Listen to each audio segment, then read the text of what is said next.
Hi, this is Chatterboxing. I'm Sean, and I want to talk in this video about Ohara Davies. Now, I understand it's a little bit late. This latest incident, Twitter controversy happened about a week ago. But I went away for Christmas, so this is the first chance I've really had to make it. I want to talk about a few things. I want to talk about the kind of the Tommy Coyle son stuff, the reaction to it, and like his general image in boxing up to now, where I think he should go from here. Well, let me start off by telling you my first impression of Ohara Davies. I don't remember who he was fighting against, but I remember the first time I became aware of him. It was quite early on in his career. He was fighting against some journeyman, like a sort of British level journeyman. And I remember the weigh-in. Was it the weigh-in or the press conference? I don't remember, like the face-off. And he was basically trash talking the opponent. And he came across just like a real prick, to be honest. It wasn't funny. It wasn't called for. You're not talking like, you see people say, someone like Floyd Mayweather, for example, who was clearly a role model of his in that respect. Floyd Mayweather used to trash talk people like Oscar De La Hoya, Ricky Hatton, Shane Mosley. Do you know what I mean? Like top level fighters. I never saw Floyd Mayweather sort of trash talking and to people who were the level of this opponent that he was fighting. Now maybe he did, I don't know, but I haven't seen that. And if I did see that, I wouldn't particularly be that impressed. It just came across like a bit of a bully, to be honest.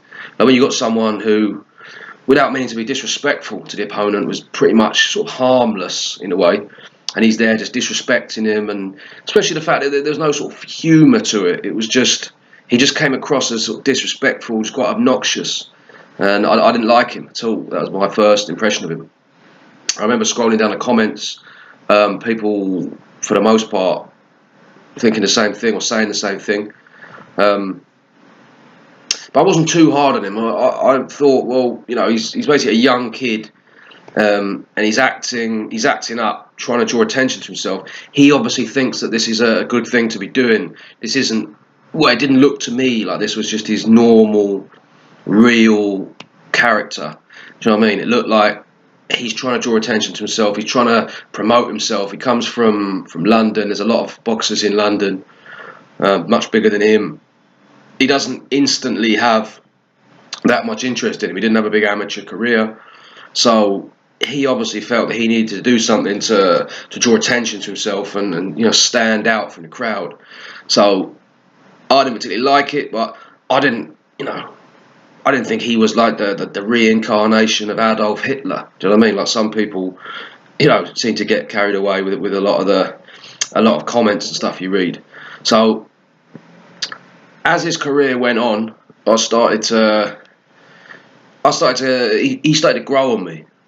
I mean, to the point where when he fought Josh Taylor, by that point I was quite a big Ohara Davies fan. I liked him. I liked his style. A lot of the sort of trash talking didn't particularly like. I thought it was quite funny when he was up in Liverpool when he fought Derry Matthews. He was like arguing with the crowd.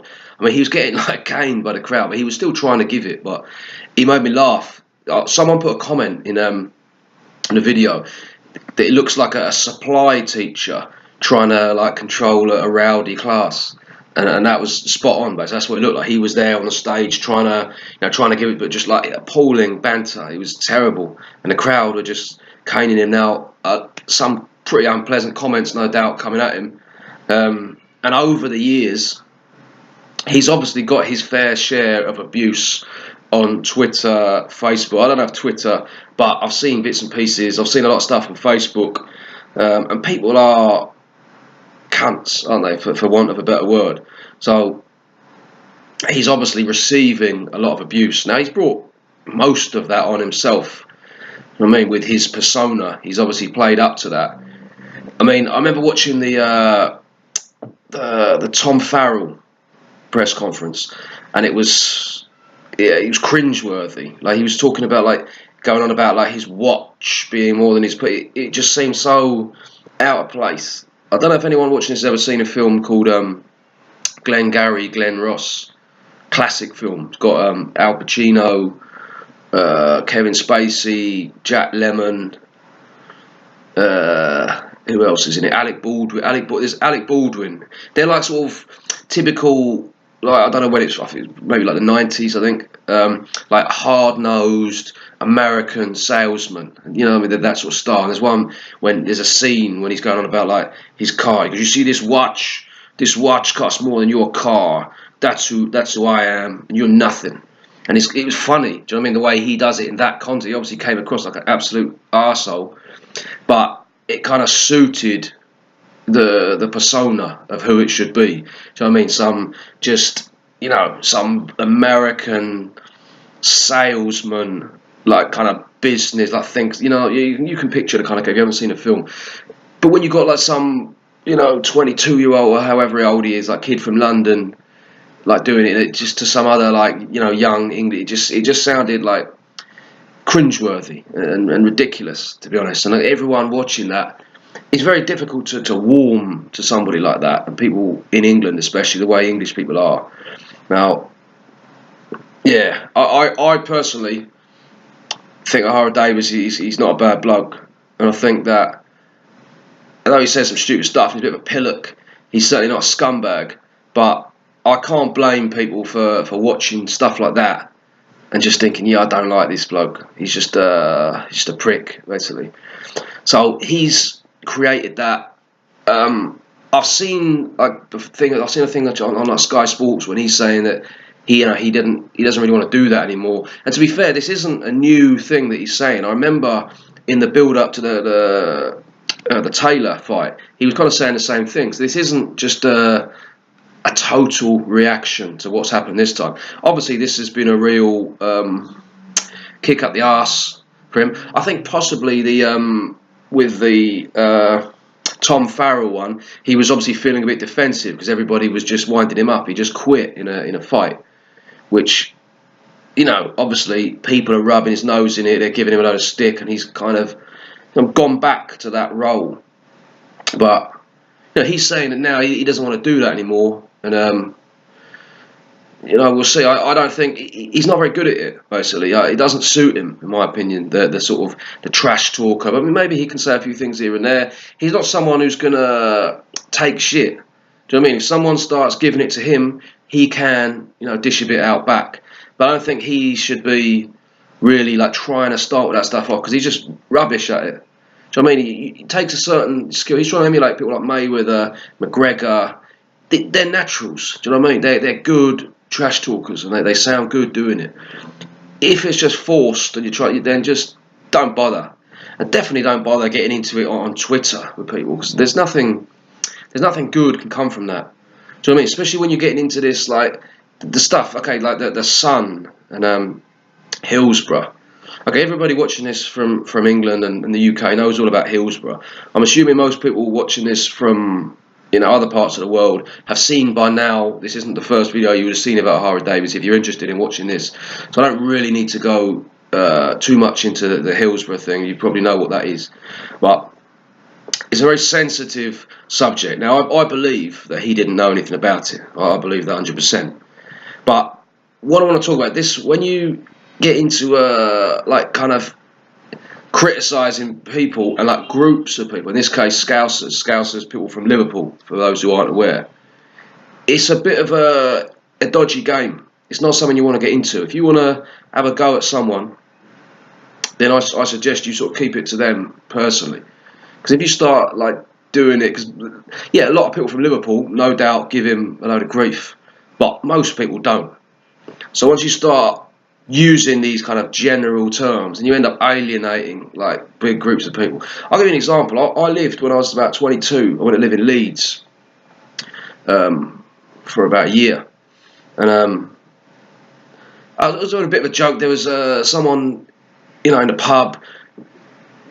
We didn't really get well. We sort of got on okay, but like underneath, I didn't particularly like the bloke. Don't think he particularly liked me. We were just sort of there sometimes, and he tried to take the piss. I can't remember what he said. He said something about Southerners, and I made some. There's a few people there, and I made some joke, like obviously I just sort of said to him, "Yeah, sorry, mate, I didn't understand you. I only speak English."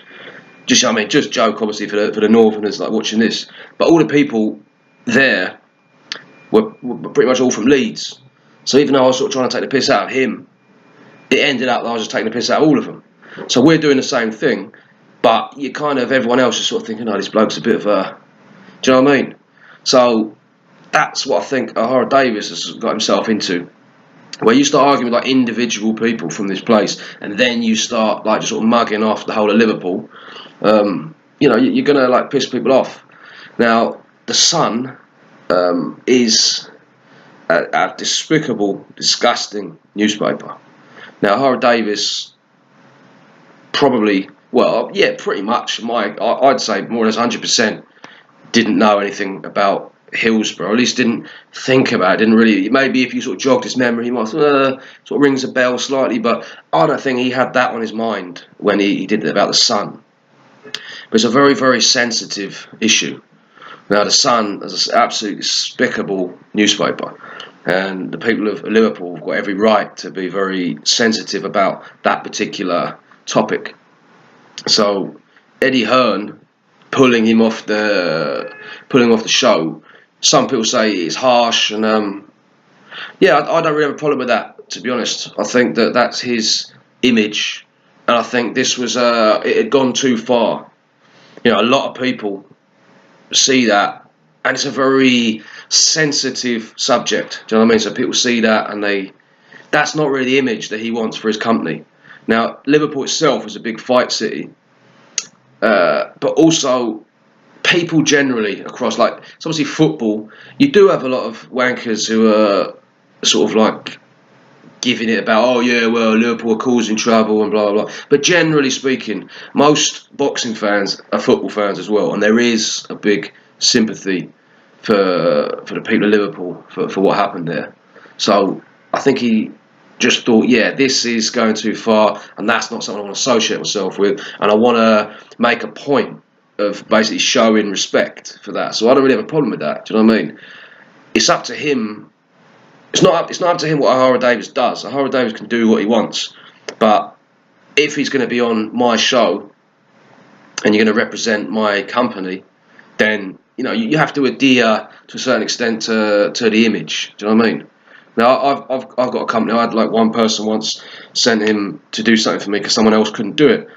He went to like these offices, and he it's in Spain, hot country. Turned up in a pair of shorts. Now, he said they're sort of smart. I said, "Well, you don't do that, mate." And he only did it he was only like working for once, just sort of covering someone else.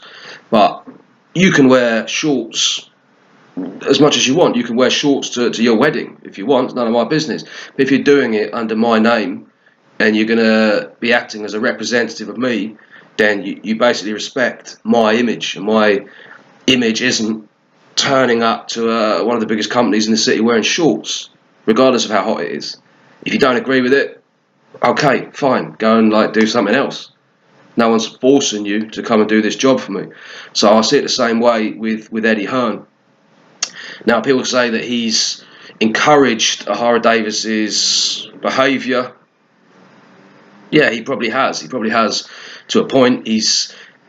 I don't know exactly what's gone on, but yeah, he's he's a good promoter, isn't he, Eddie Hearn? He gets people active on Twitter. He's always getting people talking. So yeah, he probably has, encouraged Ohara Davies to do stuff in the past, but that's just too far. So it's happened now. Ohara Davies has apologised. In terms of what's going on with his trainers, I don't know anything about that. That seems a bit weird to me.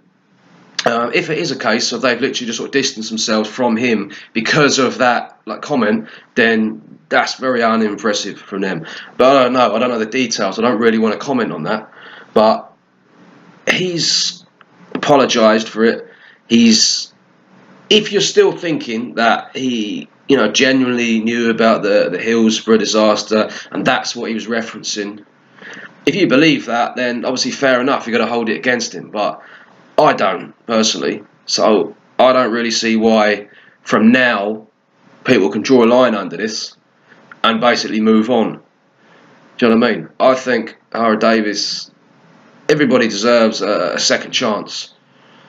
And for me personally, it was a stupid thing. I think he's sort of learned a lesson from this. I think the main lesson he should learn from this is that if you're getting into, like Twitter beefs with people, you're gonna like wind people up. Like Tyson Fury's always done. He's been fined before for it. Joey Barton's always doing it. There's just nothing. I remember like George Groves didn't sort of shut down his Twitter after the. I'm not sure if it was the Badu Jack or the Carl Froch defeat. You're getting into these sort of arguments with people, and a lot of people are going to really come at you with some pretty fucked up stuff. So, best thing for Ohara Davies is just not get sucked into that kind of stuff. Do you know what I mean? You've had this now. You're obviously a bit older than you were before. If I were you, I would just stop all that. Yeah, you can like sort of interact with people on Twitter, but don't start getting into arguments, going back and forth with people who are just constantly coming out with negative stuff like that. And also the Tommy Coyle. I mean, he was the one in this case, from what I can see, trying to wind up Tommy Coyle. So yeah, you have to think before you're coming out with stuff like that, because you're going to end up in this kind of situation. So in terms of what he does now, I don't know. Me personally, I'd just like to see like a line drawn under it, and we can all move on. I don't really see why there should be any ongoing bitterness or any sort of long-lasting effect on his image. Personally, if you disagree with me, let me know why. But I think just draw a line under it. Let's all move on. It's not a big deal. He hasn't actually met. He just had the Sun news. He didn't say anything about Hillsborough. He didn't say anything about the people who died. If he had, totally different kettle of fish. There also a lot of people who claiming to be like offended by this stuff, are probably a lot of people who are giving him a load of abuse in the first place. Now, I've never understood people who, I think this is the way our society is going. But like, I remember Adebayor. Do you remember Adebayor when he played? I think he went to Man City, and they were like Arsenal. They played Man City, Arsenal. It was at Man City, and he scored for Man City. Now, for the people who don't know the story for this. He was a player for Arsenal, football team in England, went to sign for Man City for a load of money. The Arsenal fans obviously hated him. He scored against them, and he like ran the whole pitch to go and like give it to the Arsenal fans. Now, I remember at the time thinking, yeah, I mean, Adebayor was a prick. There's no doubt about it. But I remember listening to the radio after, and there was all these Arsenal fans phoning up like outraged by it. Like saying, oh, Adebayor, he's sort of doing this like disrespectful. But they've been like just giving him abuse for about like 70, I'm not sure when the goal was scored, basically for the whole game, 70 minutes, 80 minutes maybe it was even the 90th minute, I don't remember. But it was towards the end of the game. They basically were giving him a load of shit for the whole game. Now obviously some people weren't, some people didn't really care, but there were a load of people who'd spent the whole game just abusing someone, then feeling like outraged that he'd come and given it a bit back. So I think that's a problem in our society and our mentality. I've never I've sort of got to give people a bit of shit before, but give it back, take it. Do you know what I mean? I certainly don't get like outraged and sort of oh fucking hell, he's come and given me a bit of abuse back. Well, do you know what I mean? If you dish it out, you should be able to take it. So if you're someone because I have seen quite a lot of people before who are, giving it loads and like seeing the comments they make, and then they're coming out saying, oh, this person's out of order for saying this, or he shouldn't be so disrespectful. Well, do you know what I mean? Have a look at your own behaviour. So, if you're going to dish it out, you should be able to take it. Simple as that. So, yeah, as I say, hopefully we can all move on from here. Ohara Davies, I'm not sure what's going to go on with Matchroom. But at the end of the day, he is a good fighter. He is willing to take on good fights. He went in with like Josh Taylor quite early on in his career, so he's got quite a good attitude in that respect. He's skillful. I mean, he's a very good puncher. He's potentially got quite a bright future ahead of him, and he's willing to make the fights that people want to see. So me personally, I'd like to see less of all this sort of nonsense talking about money and stuff. If he wants to talk how much money he's got, it's up to him. But when he's like saying that, trying to have a go at his opponent, saying, "Oh, my watch costs more than you just sound like a prick, mate. To be honest, Mayweather can get away with it, but he's just got like not everybody's the same. Do you know what I mean? Some people can pull stuff off, other people can't. So yeah, that's what I think. It's been a bit of a long video, bit of a kind of stream of consciousness. Don't really got anything else to say that comes to mind right now. So yeah, let me know what you think if you disagree with what I'm saying. Thank you very much for watching, and Happy New Year to everybody as well. Cheers.